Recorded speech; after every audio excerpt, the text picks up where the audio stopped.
नमस्कार। देश तथा विदेशमा रहनुभएका र नेपाल टाइम्स हेर्नुहुने सम्पूर्ण दर्शक महानुभावमा म सम्झना भुजेल स्वागत छ कार्यक्रम नेपाल टाइम्स पोलिटिक्समा। समसामयिक राजनीतिक घटनाक्रम, आम नागरिकका धारणा र विश्लेषण सहित कार्यक्रम नेपाल टाइम्स पोलिटिक्स लिएर आएका छौं। शहरदेखि गाउँसम्म र जनताको खुशीदेखि पीडासम्म हामी तपाईसँगै हुनेछौं।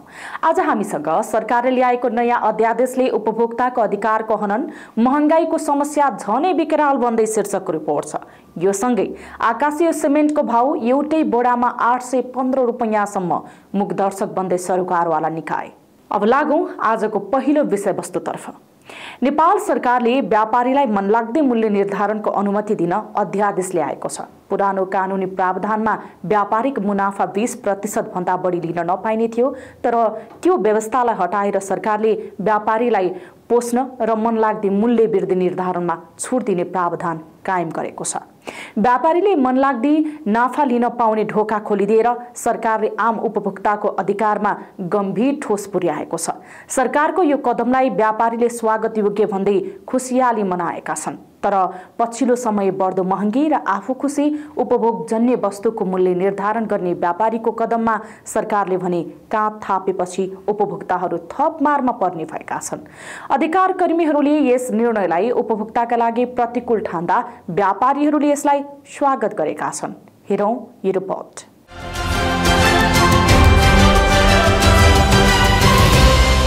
नेपाल सरकारले हालै जारी गरेको नयाँ अध्यादेशले व्यापारीलाई मनलाग्दी मूल्य निर्धारणको अधिकार दिएको छ, जसले देशभरका उपभोक्ताहरूलाई ठूलो मारमा पार्ने देखिएको छ। पुरानो कानुनी व्यवस्था अनुसार व्यापारीहरूले 20% भन्दा बढी मुनाफा लिन नपाउने प्रावधान थियो, तर सरकारले त्यो प्रावधान अहिले खारेज गर्दै अहिले व्यापारीको पक्षमा नयाँ प्रावधान जारी गरेको छ। बढ्दो महँगीलाई नियन्त्रण गर्नुको साटो सरकारले नयाँ अध्यादेश ल्याएर महँगाई नियन्त्रणको जिम्मेवारीबाट विमुख भएको छ र उपभोक्ताको जीवनयापन थप कठिन बनाउनेतर्फ सरकार आफै दौडिएको छ। सरकारको यस निर्णयले मुलुकका सबै वर्गका उपभोक्ताहरूको अधिकारमा गम्भीर हानि पुर्याएको छ, खतरा पनि उत्पन्न भएको छ।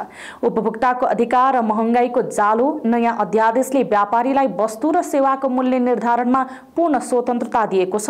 यस निर्णयसँगै व्यापारीहरूले अब आफ्नै इच्छा अनुसार मूल्य बढाउने गर्नेछन्, जसको प्रत्यक्ष असर उपभोक्तामाथि पर्नेछ। यसले महँगाई नयाँ उचाइमा पुर्याउने सम्भावना उत्पन्न भएको छ।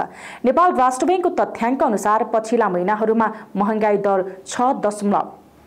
6.05% माथि पुगेको छ। यसको सबैभन्दा ठूलो मार खाद्यान्न, तरकारी, दाल तथा तेल जस्ता आधारभूत सामग्रीहरूको मूल्य वृद्धि हो। सरकारले महिनै पछि बढ्दै गएको महँगीलाई नियन्त्रण गर्नुपर्नेमा उल्टै व्यापारीहरूको इच्छा अनुसार कानून निर्माण गरी कालोबजारीको बाटो खोलिदिएको छ। व्यापारीको हितमा आएको अध्यादेशपछि उपभोक्ता उपयोगजन्य सामग्रीको मूल्य अझै बढ्ने देखिएको छ। उपभोक्ताहरूलाई अहिलेको अवस्थामा दैनिक जीवनयापन गर्न गाह्रो भइरहेको बेला सरकारले अझै उपभोक्ताको ढाड सेक्ने गरी अध्यादेश ल्याउनु दुर्भाग्यपूर्ण हो। सरकारको नीतिमा सन्तुलनको अभाव, व्यापारीको हितमा अध्यादेश जारी भएपछि सरकारले यस अध्यादेशले व्यावसायिक वातावरणलाई सुधार गर्ने र लगानीको प्रभाव बढाउने भनिएको छ। आम नागरिकको भन्दा पनि व्यापारमुखी भएको सरकारले नागरिकमा के असर पर्छ भन्ने विषयमा एक रत्ती पनि सोचेको देखिँदैन। व्यापारिक प्रतिक्रिया र बजारमा प्रतिस्पर्धा बढाउनुको लागि नीति ल्याएको भए पनि उपभोक्तालाई महँगाईको चपेटामा पार्नु सरकारको उपभोक्तामाथिको ठूलो अन्याय हो। यदि सरकारले बजारमा मूल्य नियन्त्रणमा कडाई गरेन भने व्यापारीहरूले कालोबजारी र कृत्रिम अभाव सिर्जना गरेर उपभोक्ताको शोषण गर्ने अवस्था सिर्जना निश्चित हुनेछ। पुरानो कानुनी प्रावधानमा 20% भन्दा बढी मुनाफा लिन नपाइने व्यवस्था थियो, जसले व्यापारिक अनियमिततालाई केही हदसम्म नियन्त्रण गर्ने काम हुन्थ्यो। तर सरकारले त्यो प्रावधान खारेज गरेपछि अब व्यापारीहरूलाई आफूले चाहे भन्दा 4 गुणा मुनाफा असुल्ने कुनै अवरोध छैन। उनीहरूले आफ्नो मनलाग्दी कालोबजारी चलाउँदै उपभोक्ताको ढाड सेक्न पनि पछि पर्दैनन्। बढ्दो महँगीले उपभोक्ताको अवस्था थिलथिल भइरहेको बेला सरकारले उपभोक्ता र मानव अधिकारको पक्षमा खडा हुनुपर्ने हो। तर सरकार नयाँ अध्यादेश ल्याउन व्यापारी मुखी भन्दै उपभोक्ताका लागि पनि प्रतिकूल देखिएको छ।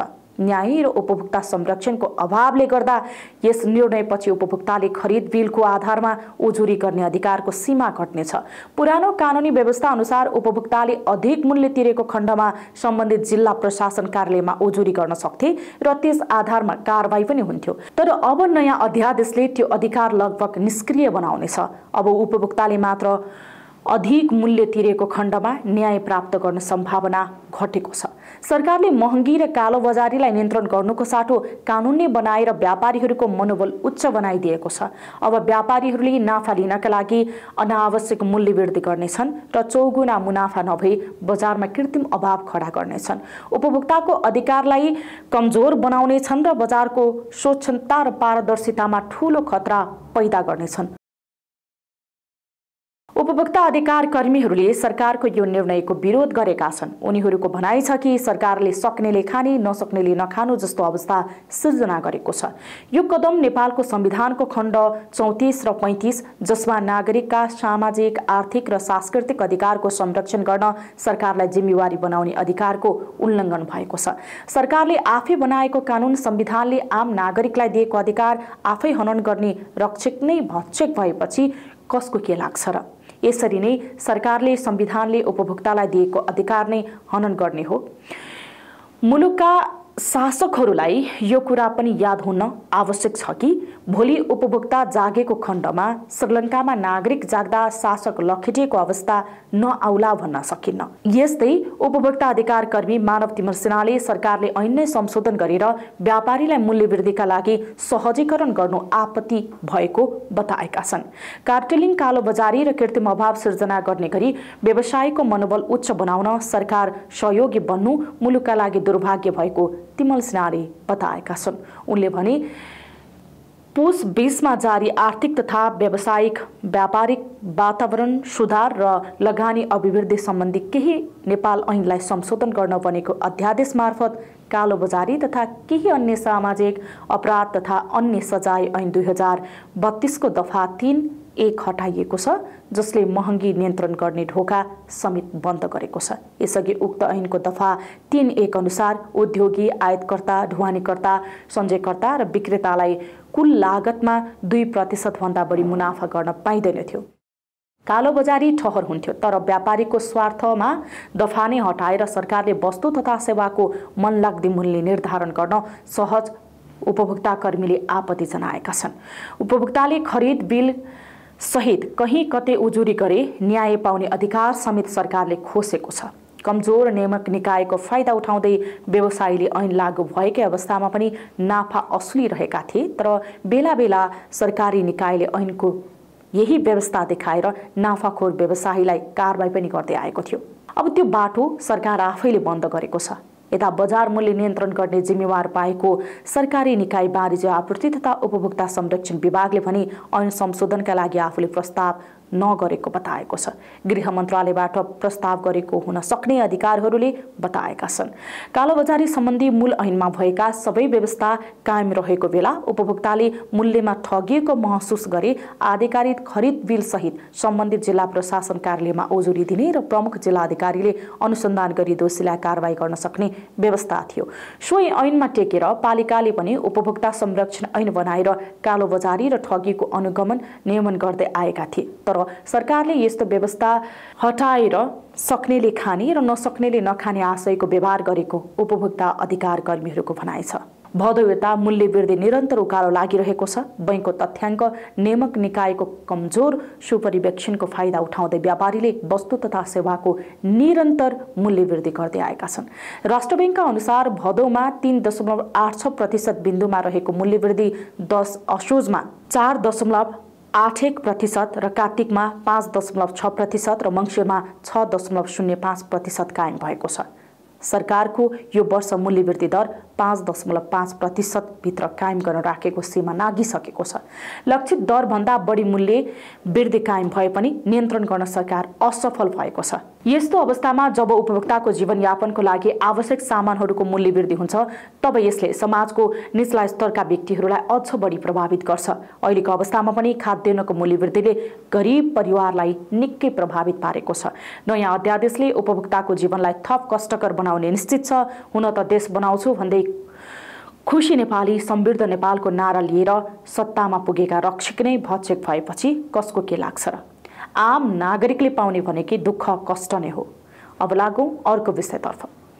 साउन महिनामा प्रति बोरा 400 रुपैयाँ भएको सिमेन्टको मूल्य त्यसको 6 महिनापछि भाउ दोब्बर भएको छ। वाणिज्य आपूर्ति तथा उपभोक्ता संरक्षण विभागका अनुसार एक बोरा सिमेन्टको मूल्य 815 रुपैयाँ पुगेको छ।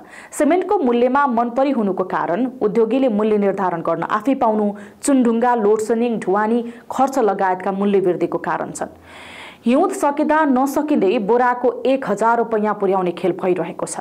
यसले आम सर्वसाधारणलाई समस्या परेको छ। उपभोक्ता संरक्षण ऐन 2075 अनुसार उत्पादकले मूल्य निर्धारण गर्न पाउँछन्, तर उपभोक्तालाई कार्टेलिङ गर्न पाउँदैनन्। उनीहरूले लोडसेडिङ, ढुवानी खर्चलाई कारक देखाएकाले उपभोक्ता संरक्षण ऐनबाट कारबाही हुन सकेको छैन। यसका लागि प्रतिस्पर्धा प्रवर्धन तथा बजार संरक्षण ऐन 2063 अनुसार मूल्य निर्धारण गर्न सकिन्छ। सरकारी सिमेन्ट उद्योगको अवस्था दयनीय हुँदा बजारमा मूल्य मनपरी देखिएको हो। दुई सिमेन्ट उद्योगको अवस्था नाजुक भएपछि उद्योग वाणिज्य तथा आपूर्ति मन्त्रालयका इन्जिनियर खगेन्द्र बहादुर बस्नेतको संयोजकत्वमा 5 सदस्यीय विज्ञ टोलीले उदयपुर र हेटौडा सिमेन्टमा रणनीतिक साझेदार भित्र्याएर व्यवस्थापक सुधार गर्न सुझाव दिएका थिए। दुवै उद्योगलाई प्रतिस्पर्धा गरेर मर्जरमा लैजान पनि सम्झाइएको थियो। लगभग बन्द अवस्थामा रहेको उदयपुर र हेटौडा सिमेन्टको वर्तमान अवस्थाको अध्ययन गर्न प्रतिनिधि सभा अन्तर्गत उद्योग तथा वाणिज्य र श्रम तथा उपभोक्ता हित समितिले 2080 पुस 15 गते मन्त्रालयलाई पत्र पठाएको थियो। त्यसपछि मन्त्रालयले पुस 16 मा सचिव स्तरीय निर्णय गरी 5 सदस्यीय अध्ययन टोली गठन गरी प्रतिवेदन बनाएको हो।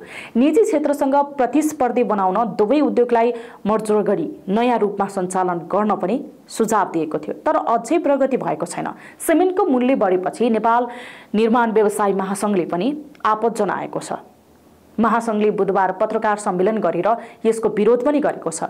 सिमेन्ट, डन्डी लगायत निर्माण सामग्री उत्पादकसँग सम्बन्धित इन्धन सहित कुनै पनि कच्चा पदार्थको मूल्य नबढे पनि कार्टेलिङ तथा कालोबजारी गरी 1 महिनामा सिमेन्टको मूल्य बोरामा 200 रुपैयाँ बढेको छ। महासंघले जारी गरेको विज्ञप्तिमा भनिएको छ, अहिलेको मूल्य वृद्धि तत्काल खारेज हुनुपर्छ। यता सिमेन्ट उद्योगीहरूले भने सधैँ घाटामा बेच्न नसक्ने स्पष्टीकरण दिएका छन्। उनीहरूका अनुसार धादिङमा सञ्चालित वंश सिमेन्ट उद्योगले मूल्य घटाएर बेचेपछि अन्यले पनि मूल्य घटाएका थिए। सधैँ घाटा खाएर बेच्नुपर्ने कुरा हुँदैन। अहिले पनि नाफामा छैनौं, विगतको नोक्सानलाई रिकभर गरिरहेको मात्रै हो भनेर उत्पादकहरूले जवाफ फर्काएका छन्। हौस् त, आजको लागि कार्यक्रम नेपाल टाइम्स पोलिटिक्स यति नै। भोलि अर्को कार्यक्रमका साथ हामी उपस्थित हुनेछौँ। आम नागरिकको जनचासो र विश्लेषण सहित कार्यक्रम लिएर आउनेछौँ।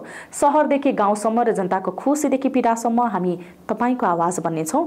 हामीले हाम्रा लाखौं दर्शक महानुभावलाई सत्य सहितको तथ्य समाचारमा जोड्न हाम्रो फोन नम्बर रहेको छ 9862 21 30 57, जुन 7 दिन खुला रहेको छ। तपाईले हामीलाई व्हाट्सएप, भाइबर र फेसबुकबाट पनि जोडिन सक्नुहुनेछ। नमस्ते।